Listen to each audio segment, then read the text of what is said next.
मेरे प्यारे बच्चे ഓ ഷീജ ടീച്ചർ റാൻസിൽ നിന്നാണ്.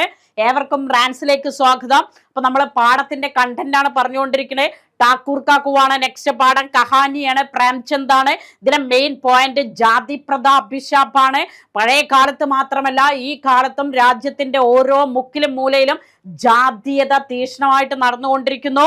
ഇതിലെ പ്രധാന കഥാപാത്രം ജോഗ്വാർ ഗംഗിയാണ്. നിമ്ന ജാതി വാലെ ഇതിലെ മെയിൻ പോയിന്റ് പഠിച്ചു വെക്ക മക്കളെ. എന്തായാലും ഗംഗി ഓർ ജോഗോ की ചരിത്ര ഷുവർ ക്വസ്റ്റ്യൻ ആണ്. നിമ്ന ജാതി വാലെ അതായത് താഴ്ന്ന ജാതിയിൽപ്പെട്ടത് കാരണം ഉനെ ഊഞ്ചെ ജാതി വാലോം കെ കുയേസെ ഉയർന്ന ജാതികൾ എന്ന് മുദ്ര കുത്തപ്പെട്ട ടാക്കൂർ ഓർ സാഹു കെ കുയേസെ പാനി നമില അവർക്ക് വെള്ളം കിട്ടുന്നില്ല. പിന്നെ പാനി ലേനയ്ക്ക് അനുമതി നഹീദ അതായത് യാതൊരുവിധ അനുമതിയും അവർക്ക് ലഭിക്കുന്നില്ല. ഇവിടുത്തെ മെയിൻ പോയിന്റ് ജാതി പ്രഥ. ഓക്കെ, നെക്സ്റ്റ് പാഠം നമുക്ക് വരുന്നേ ബസന്ത് മേരെ ഗാവ് കാ. ഇത് ക്വസ്റ്റ്യൻ പേപ്പറിൽ മോഡൽ ക്വസ്റ്റ്യൻ പേപ്പറിൽ വന്നിട്ടില്ല.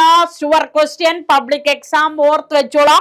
7 മാർക്കിന്റെ ക്വസ്റ്റ്യൻ ഞാൻ നിങ്ങൾക്ക് ഓഫർ തരുന്നു. ബസന്ത് മേരെ ഗാവ്. ബസന്ത് മേരെ ഗാവ്ന്ന് നിങ്ങൾക്ക് എന്തായാലും എന്ത് പ്രതീക്ഷിക്കാം? 7 മാർക്കിന്റെ ക്വസ്റ്റ്യൻ പ്രതീക്ഷിക്കാം ട്ടാ. മുകേഷ് നൗട്ടിയാൽ എഴുതിയ ആള് മുകേഷ് നൗട്ടിയാലാണ്. ഉത്തരാഖണ്ഡിലാണ് സംഭവം നടക്കുന്നത്. ഫൂൽദൈ കാ ത്യോഹാർ ഇല്ലാത്ത ക്വസ്റ്റ്യൻ പേപ്പർ പ്രതീക്ഷിക്കേണ്ട. ബച്ചോं का सबसे बड़ा उत्सव है फूलदेई का त्योहार. उत्तराखंड के हिमालय अंचल में ഉത്തരാഖണ്ഡിലെ ഹിമാലയ അഞ്ചൽ അതായത് ഹിമാലയ പ്രദേശത്തുള്ള ഒരു കഥയാണ് ഇത്. ഇവിടെ ഹിമാലയ അഞ്ചൽ മേ വസന്ത് ഋതു മെയിൻ പോയിന്റ്. മെയിൻ ആൾ ഇവിടെ ഒളിച്ചിരിക്കേണ്ടത് വസന്ത് ഋതു വസന്തകാലത്തിന്റെ ആഗമനത്തോടൊപ്പം ഫൂൽദേയി കാ ത്യോഹാർ പൂക്കളുടെ മഹോത്സവമാണ്. മനായ ജാത്താ ഹെ. ഇവിടെ നമുക്ക് വരാൻ സാധ്യത ഒന്ന് റപ്പട്ട് മീൻസ് പത്രവാർത്ത വരാം, പോസ്റ്റർ വരാം, ഫൂൽദേയി കാ ത്യോഹാർ വരാം, എന്ത് വരാം. അപ്പൊ നാളെ നിങ്ങൾ റെഡി ആയി നിൽക്കട്ടോ. അതൊക്കെ നന്നായിട്ട് ഡീറ്റെയിൽസ് ആയിട്ട് നാളെ പറയും. അപ്പൊ ബസന്ത് മേരാ ഗാവ് ഓക്കെ അല്ലേ? അടുത്തത് ശ്രദ്ധിച്ചിരിക്കുക. അടുത്ത് നോക്കാം.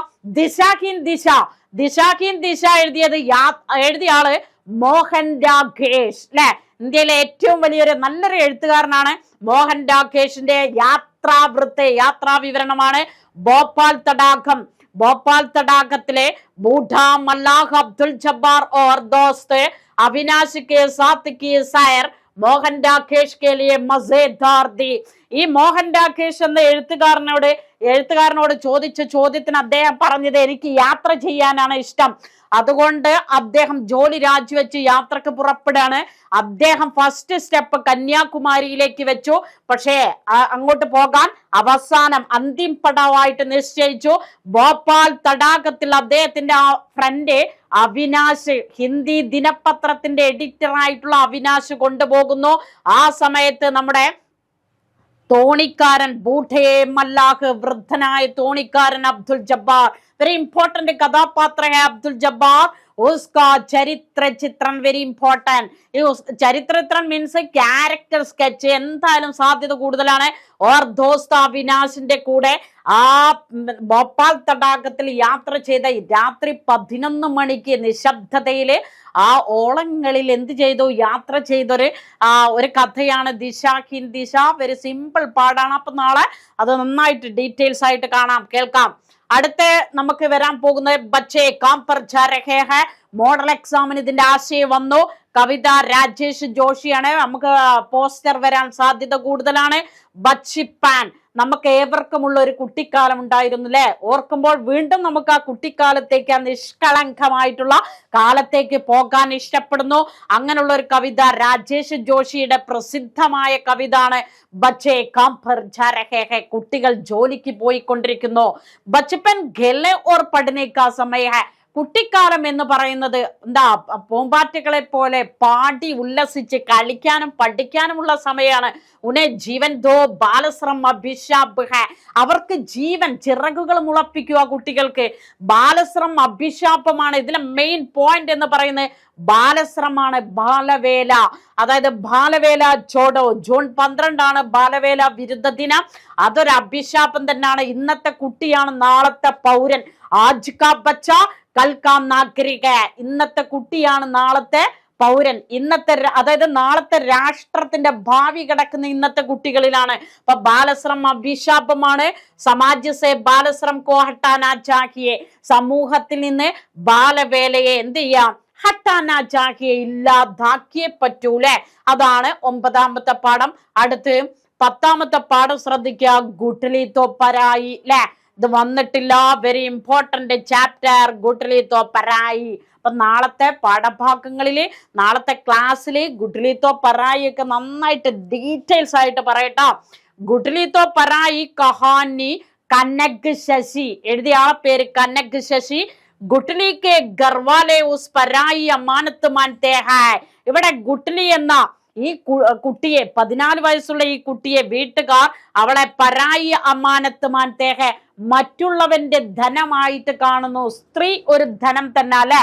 അതുകൊണ്ടാണല്ലോ സ്ത്രീധൻ ജോഡോ എന്ന് പറഞ്ഞിട്ട് സ്വർണം കൊടുക്കലൊക്കെ ഒഴിവാക്കിക്കൊണ്ടിരിക്കണേ അല്ലെ. അപ്പൊ സ്ത്രീ എന്ന് പറയുന്നത് നാരിക്ക് ഭിന, അതായത് പ്രകൃതിക്ക് അസ്തിത്വം നഹി, സ്ത്രീ ഇല്ലാതെ പ്രകൃതിക്ക് അസ്തിത്വം തന്നെ ഇല്ല എന്ന് പറയാം. അപ്പൊ ലഡ്കി और लड़का समान है, हमारे घर में माँ बाप के दोनों आंखें के समान है लड़की और लड़का.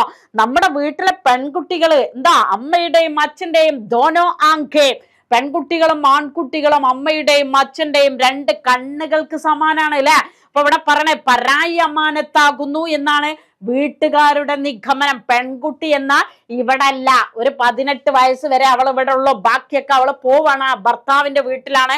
അപ്പൊ അവൾ മറ്റുള്ളവരുടെ ധനമാണെന്ന് പറയുന്നു. അപ്പനെ ഘർ മേ ഉസേ കോയി സ്വതന്ത്രത നഹി ഹൈ, കാരണത്താൽ അവൾക്ക് അവളുടെ വീട്ടിൽ യാതൊരുവിധ സ്വാതന്ത്ര്യമില്ല. ഈ സാമാജിക അസമാനതയ്ക്ക് വിരുദ്ധ, ഈ സാമൂഹ്യമായിട്ടുള്ള അസമാനതയ്ക്ക് വിരുദ്ധമായിട്ട് അവൾ ആവാസ് ഉഠാനാ ചാഹത്തി ഹൈ, അവൾ ശബ്ദം ഉയർത്താണ്, ശബ്ദം ഉയർത്താൻ ആഗ്രഹിക്കുന്നു. വീട്ടിനെ തുടങ്ങണം അവളുടെ പ്രതികരണം അല്ലെ. അങ്ങനെയുള്ള ഒരു പാഠമാണ് ഗുട്ടലി തോ പരായി. ഷുവർ ക്വസ്റ്റ്യൻ ആണ്. അന്ന് മോഡൽ ക്വസ്റ്റ്യൻ പേപ്പറിൽ വന്നിട്ടില്ലാത്തത് കാരണം 7 മാർക്ക് നമുക്ക് അവിടെയും പ്രതീക്ഷിക്കാം. ഓക്കെ, അടുത്തത് നമുക്ക് 4ാമത്തെ ചാപ്റ്റർ ആയിരുന്നു അയാം കലാം കെ ബഹാനെ. എഴുതിയത് മിഹിറാണ്, ഫിലിമി ലേഖാണ് കേട്ടോ. ഇവിടെ ലേഖക മിഹിർ ഓർ ദോസ്ത് മോർപാൽ അപ്ന ഭോജൻ അദലാ ബദലാ കർക്കെ, അവിടെ ലേഖകനായിട്ടുള്ള മിഹിറും അദ്ദേഹത്തിന്റെ ഫ്രണ്ട് ആയിട്ടുള്ള ദോസ്തായിട്ടുള്ള മോർപാലും നമുക്ക് എന്ത് ചോദിക്കാം, സഹി മിലാൻ കരെ. നാളത്തെ ക്ലാസ്സിൽ അത് നന്നായിട്ട് ഉൾക്കൊള്ളിച്ചിട്ടുണ്ട്. അപ്ന ഭോജൻ, അവർ കഴിക്കുന്ന അതായത് ഉച്ചഭക്ഷണം എന്ത് ചെയ്യുന്നു, അദലാ ബദല, അതായത് ലേൻ ധേൻ കൈമാറ്റം ചെയ്യപ്പെടുന്നു. ജാതീയ ധാർമ്മിക ആർത്തിക ഭേദഭാവ് കെ ബിന അപ്പനി ദോസ്തി കെ കായം രക്തത്തെ. ഇവിടെ ജാതീയതയില്ല, ധാർമ്മിക മതപരമില്ല, ആർത്തിക് സാമ്പത്തിക ഭേദഭാവമില്ലാതെ എല്ലാവരും ദോസ്തിയായിട്ട് കാണപ്പെടുന്നു. അങ്ങനെയുള്ള ഒരു പാഠഭാഗമാണിത്. ഇതിൽ 2ാമത്തെ പാഠഭാഗത്തിലെ നീൽമാധവ് പാണ്ഡെയുടെ സിനിമ ആയിട്ടാണ് അയാം കലാം എന്ത് ചെയ്തുള്ളത്, ചിത്രീകരിച്ചിട്ടുള്ളത്. അതിലെ പ്രധാന കഥാപാത്രങ്ങൾ ഒന്ന് ചോട്ടു, അടുത്തത് റൺ വിജയ്. ഇപ്പൊ നമുക്ക് വരാൻ സാധ്യത മിഹിറും മോർപാലുമാണ്. അവരുടെ ക്യാരക്ടർ സ്കെച്ച് ചോദിക്കാം, അല്ലെങ്കിൽ സഖി മിലാൻ കരെ. ഇതിന്റെ ഭാഗങ്ങളൊക്കെ നാളെ ഡീറ്റെയിൽസ് ആയിട്ട് പറയട്ടോ. അപ്പൊ ചോട്ടു, റൺ വിജയ്, അതായത് ദിലീപ് ദോസ്ത്, ഇവരും അട്ടൂട്ട് ദോസ്താ, നല്ല ക്ലോസ് ആട്ടാ. ഇവിടെയും എന്ത് കാണപ്പെടുന്നില്ല, ജാതീയതൊന്നുമില്ല. ഇവർ നല്ല ഫ്രണ്ട്ഷിപ്പായിട്ട് പോകുന്നു. പഠിക്കാൻ, ജാതിയിൽ താഴ്ന്ന ജാതിക്കാരനായത് കാരണം പഠിക്കാൻ സ്വാതന്ത്ര്യമില്ലാതെ, അതായത് പണം ഇല്ലാത്തത് കാരണം ദാരിദ്ര്യം കൊണ്ട് അവൻ ബാക്കോട്ട് ആകപ്പെടുന്നു. പക്ഷെ അവൻ എവിടെ എത്തുന്നു, APJ അബ്ദുൽ കലാമിനെ പോലെ ആകാനുള്ള അവന്റെ അതിയായ ഇഷ്ടം.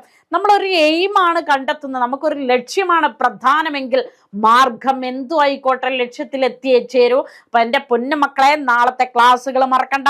7:30 റാൻസിൽ നിങ്ങളോടൊപ്പം ഞാനും ഉണ്ടാകും. ഓക്കെ.